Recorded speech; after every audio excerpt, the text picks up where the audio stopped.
Hello my demon cult followers.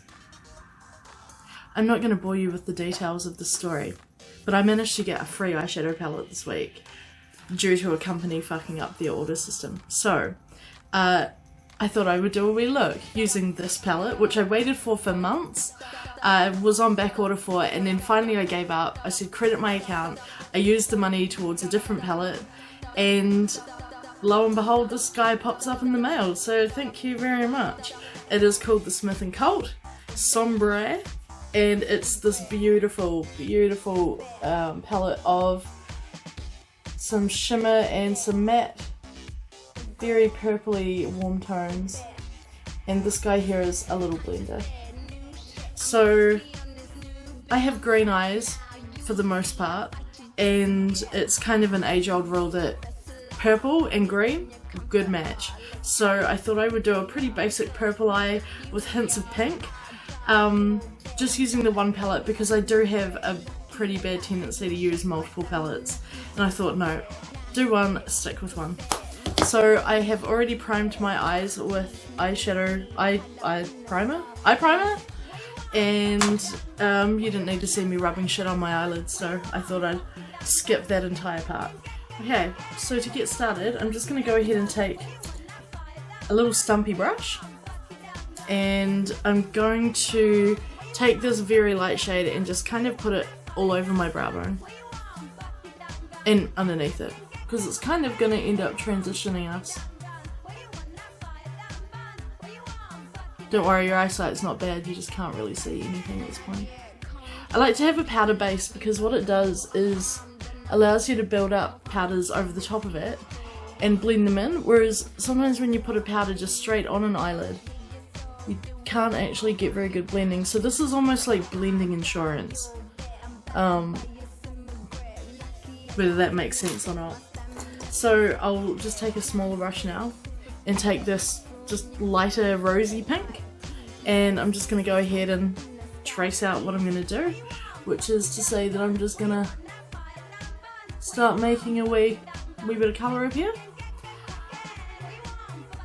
So I've had a pretty basic week, to be honest. I've done my usual procrastinating work, went to the hairdresser today. Shout out to Platinum Hair Dunedin for making me look like a beautiful Nordic Viking vampire princess. Look at that, you wouldn't even know I'm not naturally blonde. I mean you would, obviously, but I love it. And yeah. Supposed to be doing work, but I thought, nah, fuck it, I'm gonna play with makeup instead. Because why not? Just why not? You know, I was thinking recently, there was this entire town in France, no, not France, sorry, in Strasbourg, and it was like early 1500s, and the entire town got caught up in like a dancing fever, and it ended up being named the Dance Plague of Strasbourg, and it's all recorded in all of the church, all of the town histories, everything. And basically people just started dancing and they just didn't stop, and people danced themselves to death. The mayor of the town ended up setting up, like bringing in musicians just and like setting up a dance floor in the middle of the town square, and this town just like, it was like frenzied dancing, like they had no control over it, nobody stopped for days, and they fucking died of exhaustion. And I thought, we've all been on, you know, pretty decent benders in our time, but I don't know, I wonder, like when things like that happen, you just think like, what's behind that? Like what were they up to? Maybe the local bread supply got poisoned, because ergot, which is basically the derivative that LSD comes from. I'm just going to take some purple, by the way, on a bigger brush. The derivative of LSD, ergot, is a chemical that's actually made, or it's like a fungus that's made during the production of bread. And there was this other instance where an entire town, it was probably in France, these things are always in France.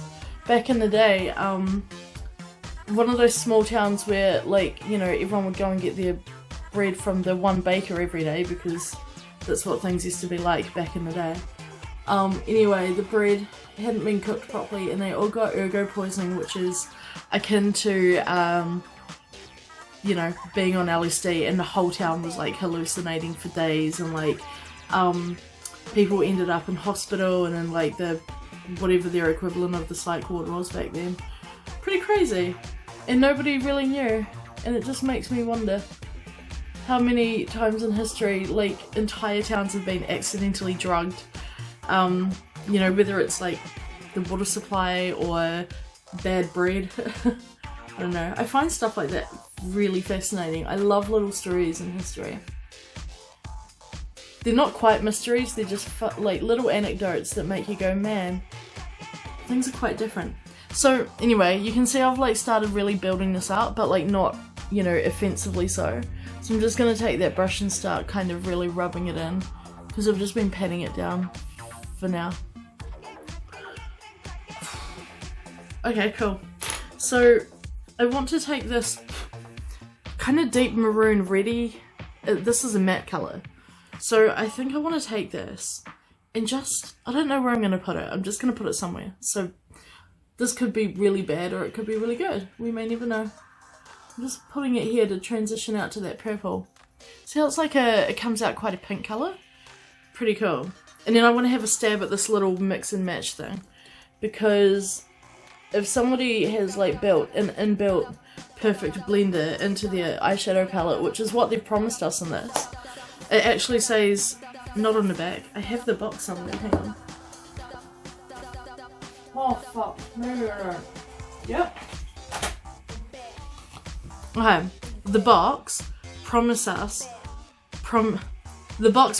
us multi-dimensional eyeshadow and glitter shift and bold, highlight and super pigmented shades. Use shift shade alone or layer on top of other shadows to create endless transformation. Endless transformation. Okay, so I'm gonna continue on trying to like blend these out just with this brush, like this pinky into the purple, like so. And I'm going to put some more purple on, I'm going to bring this over, I'm going to put more purple in, and then I'm going to later like come back in with the shift shade and see what happens. So you're just going to have to bear with me for a hot second. Yoiye. God, I wish someone would poison my bread. Not to kill me, just to get me high. You never know. I'm going out for dinner tomorrow night for our geology department. Maybe the bread will be poisoned. We may never know. Okay, so we're building on quite a bit there. So what I might do is take a different blending brush. I have so few to choose from. I guess I'm just going to have to take this bigger bad boy here. And I'm going to rub it in like so. And see what happens when I don't know about this. This is like glittery, and I'm kind of an old bitch, and glitter doesn't really work very well on elderly eyes like myself. So let's see what happens. So I'm just gonna take this shift shade and just start like really dusting it across, just to see what happens. I get what it means. I get what it's promising to do. It's really, I don't know if you can really tell, but it's very much like starting to soften things up in here. So I guess it is delivering on its promise that it's being a transitional blender, which is pretty good because a lot of people really struggle to blend, myself included. You have no idea how many videos I've already made that like I haven't even tried to edit, let alone put up, just because I fucked the makeup up that bad. But honestly, I don't suspect anyone's really going to watch my videos for the makeup. I think they're going to come for the banter, and because they secretly have lesbian crushes on me. Don't worry, we've all been there. Okay, alright, yep, I'm picking up what this is putting down. I'm just going to keep going here with this bad boy. What I would like to do is come back with these like light shades and like blend down in, because this is starting to build up like quite a bit of colour quite quickly. So I'm gonna get this lighter one just in here. I'm just gonna make a real. This is the first time in a long time that I haven't done a cut crease. I have really hooded eyes, you can see this, right? There's like hardly any actual eyelid, which is this part here. And normally all of this area that I'm touching with my brush would all be concealed off and a new lid would be drawn on, but I thought, you know, it's time to stop hiding who I am. So I'm just going to grab a larger brush and I'm going to pick up this like kind of light colour here, and I just want to blend in towards my eye because I feel like this dark part is starting to really encroach on the outside world, and if I'm not careful, because of the way that I am, and every day is Halloween for me, if I'm not careful I'm going to end up with shadow all the way up here and way out there, which is like, don't get me wrong, it's super fierce, but you know, there's like not that much skill involved in just putting on too much product. So I'm going to go for the less is more, you know, always take something off before you leave the house kind of vibe. And just keep trying to blend it out. This isn't a very exciting look. This is like the most stock standard look that you could do, I think, with eyeshadow. But hey, there might be one person out there or several people out there that have never done eyeshadow before, or never used brushes, or never used a fully functional palette, that they just want to know how colours work together. And why would they bother putting in a skin coloured, well, I mean skin colour if you're, you know, if you're fair skinned, but why do they bother putting in skin shades and eyeshadows? You know, I used to look at it and go, well, who's going to use that? That's boring. Like, and I would just go for like the darkest colour and maybe sometimes the brightest colour. I would never use any of these other colours because I didn't actually know what they were for, or like what the point was in using them. So, you know, maybe there's like a young shell out there who just never knew, and I've just told her the secrets of the universe. Alright, we're building up some purple here, this is pretty cool. I've got to, of course, go and do what I always do, which is put some colour under the bottom, and I want to use this like sparkly kind of like rosy magenta pink thing, just because I know that purple is meant to complement green eyes, but in my experience from doing makeup, I found that pink is like the real killer tone. Pink is what brings out green eyes, not purple. For me, I find that purple actually makes my eyes look darker green, whereas pink actually brings out the really lighter green shades in them. And also like I sometimes get like blue around the edges, and the pink can sometimes bring that out as well. So if you got green eyes or hazel eyes where you have green that you want to make them look more green, honestly go hard on the pink, not the purple.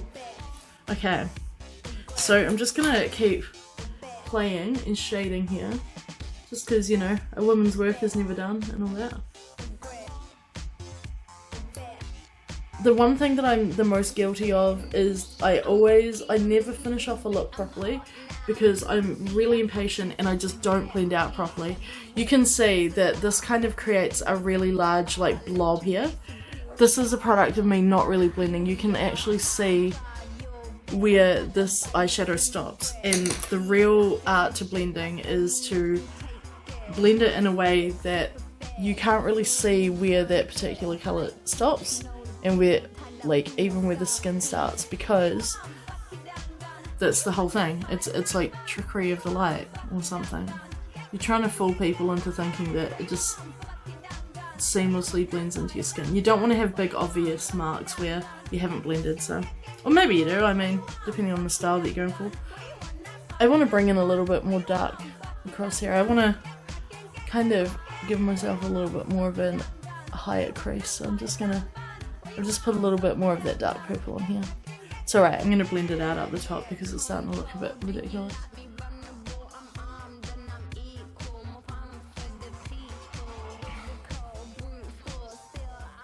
As you can see, I'm not wearing any kind of powder on my foundation or anything on my face.